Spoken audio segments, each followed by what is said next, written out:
खुलुमबाय आं गेमस्रि दैमारि बड' सावथुन नायनो मोजां मोनग्रा रायजो राजा नोंथांमोननिसिम मोनसे गोजोनथाव खौरां फैगौ 12 सेप्तेम्बर खालार खालि बड' सावथुन मोसाखौ क'क्राझार डिस्ट्रिक्टनि दतमा ओनसोलनि दाङारकुटि गामियावहाय जावलिया देवान क्लाब फोथारावहाय गाजा गोमजायै रिलिज होनाय जासिगोन।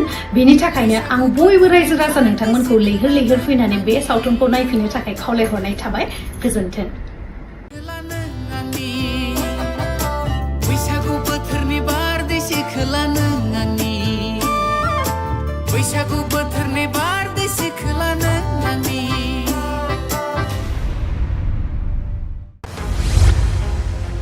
डिजिटेल बड' निउसनिफ्राय गासैखौबो खुलुमनाय आरो बरायनाय बावहरनाय जाबाय।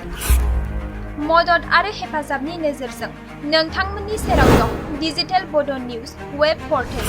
सुखु दुखुनि समाव खैदां खैफोदनि समाव नोंथांमोननि राव जानानै ओंखारबोगोन डिजिटेल बड' निउस। खौरां दैथायहरनो आरो जोंजों थोंजोङै फोनांजाबनो थाखाय जानबुं नं 6901559919।